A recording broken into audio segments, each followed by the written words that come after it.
I thought it might be useful to um, create a sort of big picture relevant to what's happening on this Patreon channel anyway, because otherwise it's going to, I guess, just seem all a bit random and disconnected. And I'm a big picture sort of person, actually dislike details intensely. So hopefully this will convey the essence of the whole thing to you. I hope it does anyway. So there's a quote here by Nietzsche which I shall get to later on in this, but the big picture in all of this is that we are in a way trying to transcend ourselves. It's something that Spinoza aimed at, it's something that Schopenhauer aimed at, it's something that Kant aimed at. I mean, these people, particularly I imagine Kant and Spinoza, and to some extent Nietzsche, seem to have succeeded in that, in their own way. And again, another thing to say is there is no way here. One of the things that was drilled into me over and over again was, just don't think that there is a path that you can follow. This is a creative process, and whatever happens for you is particular to you. But, we just, well, I certainly did anyway, got help along the way, which I would have floundered without it. Anyway, so the big picture, the aim is to transcend ourselves. Why do we want to do that? Because you are the source of your own misery.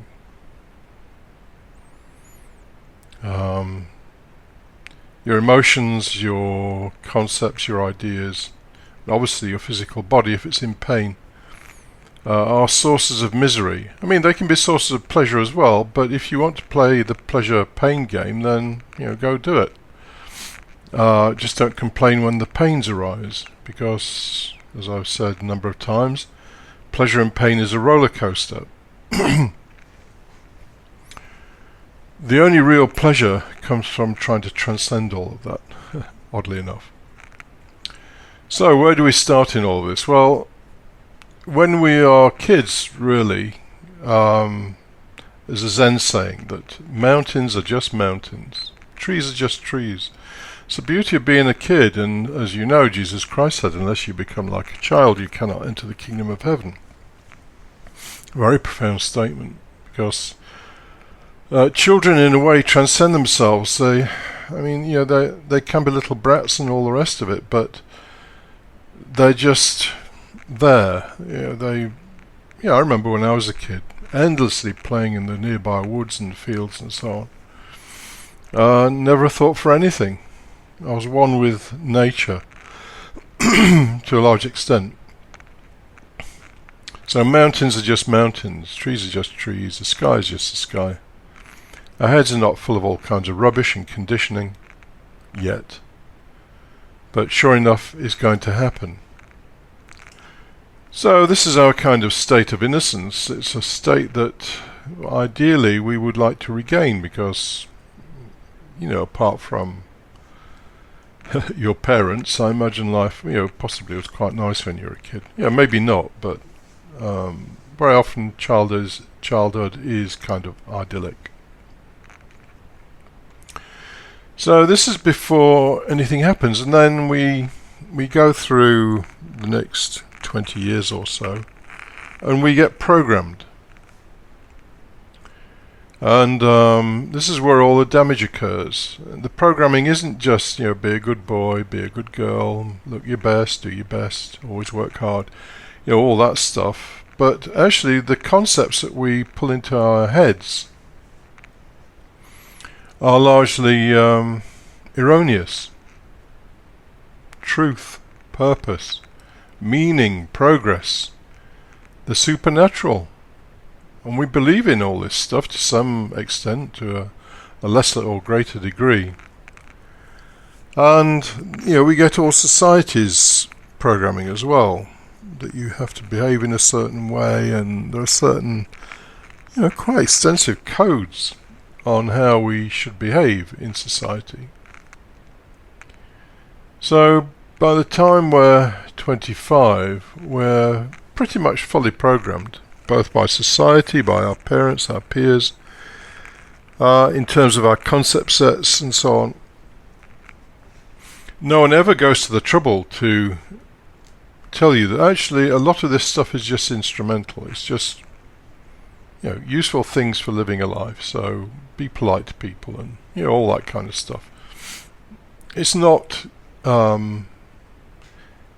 cast in stone. It's just stuff that we learn along the way that helps us function.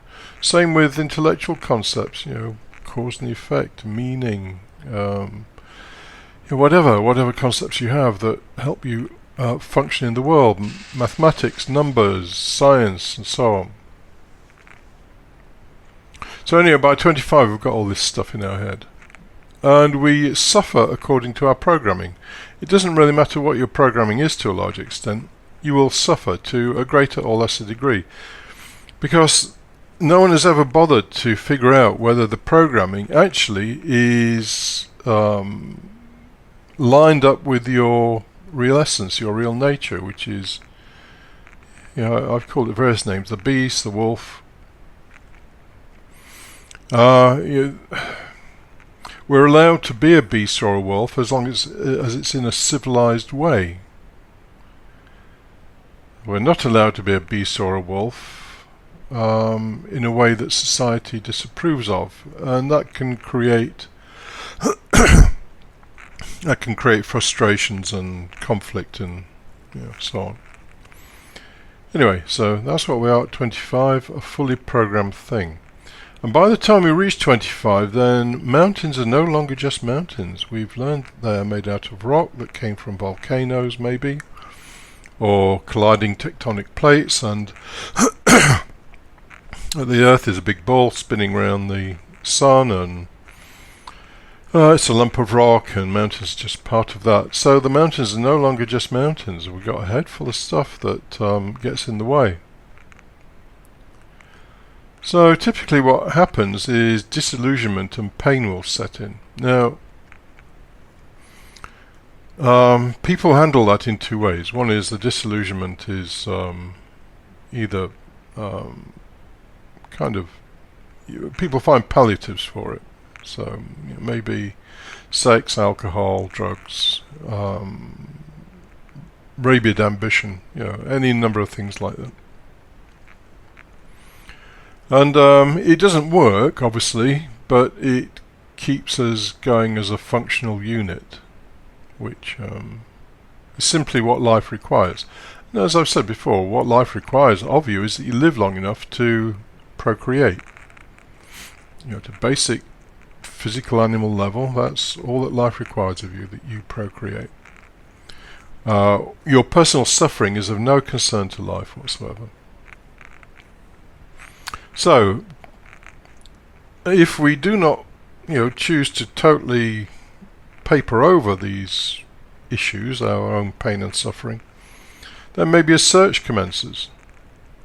Now, there's a problem with this search. And it's something mentioned in the book I've mentioned before, Another Heart in His Hand, the book on the Gurdjieff work, that when people start a search, they start a search according to their programming. Now, if the programming is all fucked up, which normally it is, then the search is going to be all fucked up. It's just the way it works. Obviously, it's like, by the time you're 25 or 30, you are this beat-up old wreck of a car, and you want to emulate a Ferrari.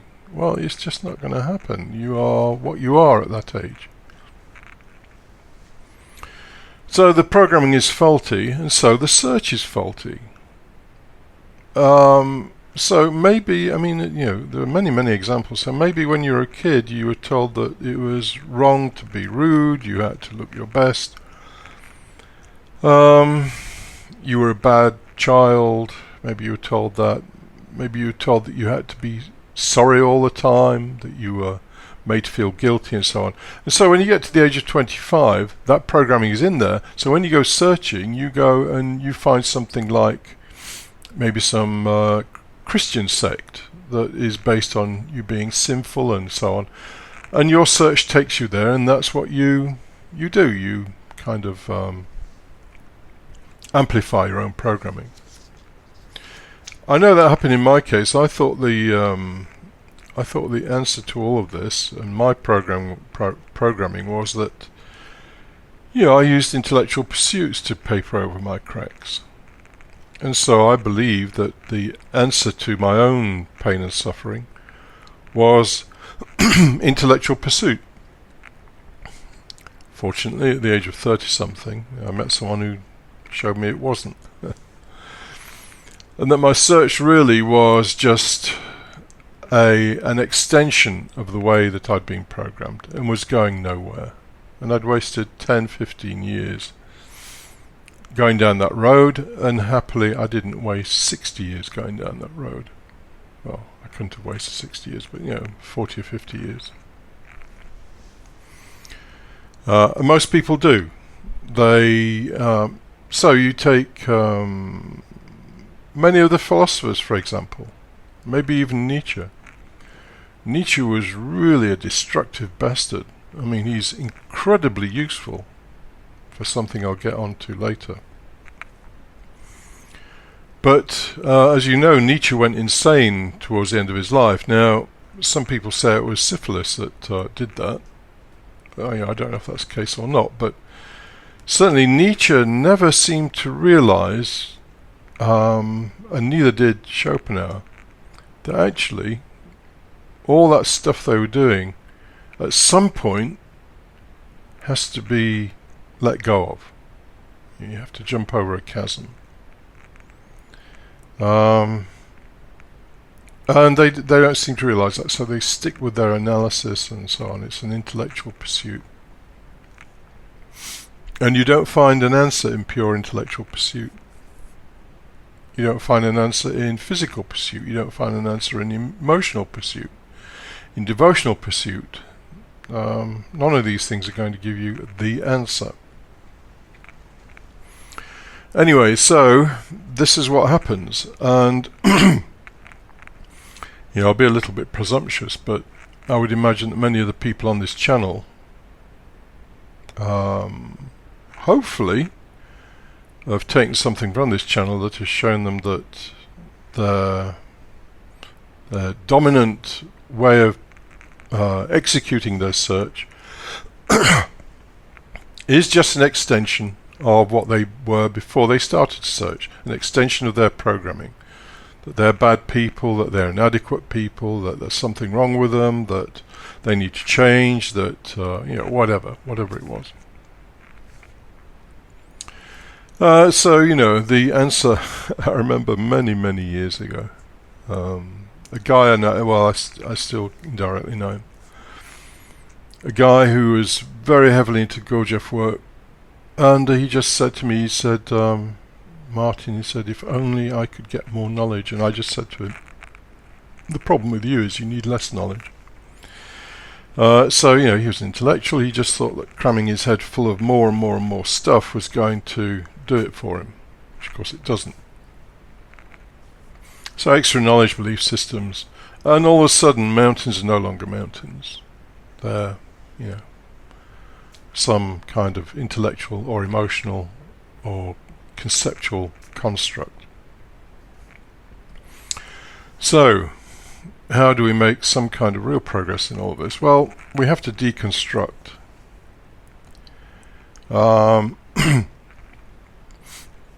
We never add. We're not interested in adding. Adding takes us away from, quotes, reality. We're only interested in taking away. In fact, I'm toying with the idea of just calling this a negative philosophy because, again, as I mentioned before, there was a thing called negative theology, which was not to say, well, God is good and bountiful and, all that stuff. The negative theology said, well, God isn't good, God isn't bad, God isn't big, He isn't small, He isn't doesn't have a smell, doesn't have a color, doesn't have a weight, doesn't exist in time. And it was very clever, because what these people were doing in that process were basically stripping away their own preconceptions about the nature of reality. Very, very clever thing. Anyway, so this is a kind of negative philosophy, in that what we're interested in is stripping away. I was going to go into how Spinoza does that and so on, but this is going on, so another podcast maybe. Anyway, so we need to deconstruct. Now, Kant deconstructs. He tells you that the world you think is out there is actually formed by your mind. It isn't created by your mind. You don't create reality or your reality, but it is formed, it is given shape in space and time. And also your mind works in a definite way. It can't work in just any old way. So your thoughts are always going to be shaped by what he calls his 12 categories, or pure concepts of the understanding. And in fact, really, that's all you need to know about Kant. That, he tells us that we have no handle on reality. The only thing we have a handle on is our representation of it. Spinoza. Well, Spinoza's a real bastard. If you read Spinoza, he's saying there is no moral law. All there is natural sovereign right. But if we're going to live together in any meaningful kind of way, we have to sacrifice some of that. He says there's nothing beautiful, there's nothing ugly, there's no need for praise, no need for blame. There are no final causes, there's no purpose, there's no meaning. Schopenhauer looks at a whole separate thing, really. He just looks at, I suppose, human beings and society and the way it behaves, and nature as a whole. He just says, well, look, it's a pile of shit. And the way to deal with it is through renunciation, which I don't agree with, but that's what he said. Nietzsche is the deconstructor extraordinaire, and I am going to start including some Nietzsche, but it's powerful stuff. Buddhism, you are constructed of the 5 aggregates, and they fall apart. So what in you is real? And of course, Christ's teaching, and the Christians very conveniently ignore statements like, anyone who loves his life or does not hate his life cannot enter the kingdom of heaven. Of course, the Christians ignore that, particularly the Christians who are into the abundance thing, which is basically ask God for money. So the deconstruction process is actually fairly painful, but it's also liberating. And the weakness of this format is that we don't, you're not local, so we can't have weekly group meetings where we can talk about stuff at a personal level, because you do need to do that, otherwise it is just intellectual. Anyways, I'm hoping to do something next year for people that are interested.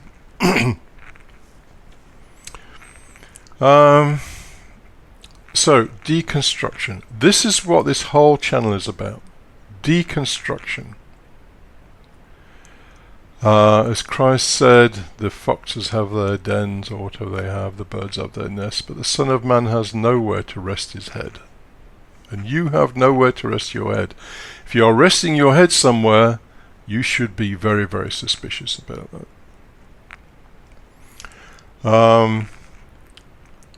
This is a stripping away that is not without its risks.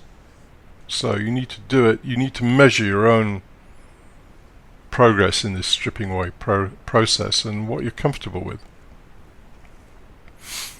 So there are some milestones in all of this. one of which is to just create that little 2 inches of separation between yourself, or between your observing self and your emotions. I mean, there is no observing self, there is just observing, but so just that little bit of separation between observation and the events taking place and phenomena. So that allows us to moderate the emotions. Do I get pissed off? Yeah, well, of course I do, but it doesn't last very long. Do I get angry? Well, not very often, actually. My main emotion certainly used to be anger. I was such an angry bastard. Very aggressive as well.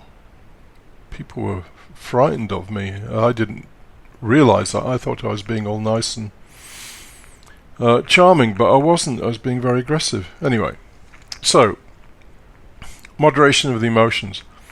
And here's another one that really we haven't talked about very much, although maybe a little bit with Spinoza. We need to use thought to transcend thought. That's the only useful function for all this stuff, all this understanding we're trying to get, is to strip away, using thought to transcend our thought, to transcend our erroneous concepts. In fact, most of the concepts we have are erroneous, and it might be a time to just quote this thing from Nietzsche. We are the ones who invented causation, succession, for each other, relativity, compulsion, numbers, law, freedom, grounds, purpose, and if we project and inscribe this symbol world, which it is, onto things as an in itself, then this is the way we have always done things, namely mythologically. And that piece of art there is Apollo. All our concepts, all our ideas are things we have invented. The universe knows nothing about numbers, or freedom, or relativity, or purpose, as I've mentioned before, or truth. So, we moderate the emotions, we use thought to transcend thought, and eventually we might get little tastes of a loss of sense of self, which is really what we're after. Although, again, that's not without its risks. The most impressive man I ever knew at times struggled to hang on to his sense of self. He was so way down the track with this. And I saw him struggling, and he warned me about the dangers of going down that road. Because it is yourself that is the cause of misery. It's nothing else. Your world is your representation, your emotions are your stuff, your physical body and its pains is your stuff. If you want to be free, then you have to transcend yourself. Or, as it says in the Christian tradition, you have to die.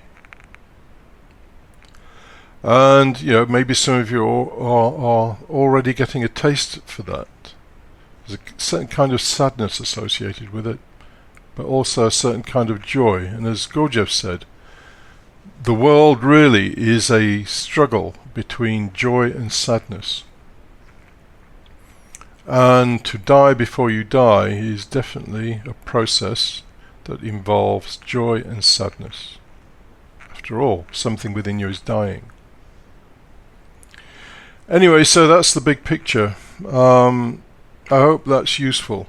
I don't want people hanging around here that think there's some final intellectual revelation. There isn't. The only intellectual revelation there is that you don't need intellectual revelations. And in fact, at some point, your mind will be sufficiently understanding of your situation that you can let go of all that stuff. Anyway, I hope that's useful.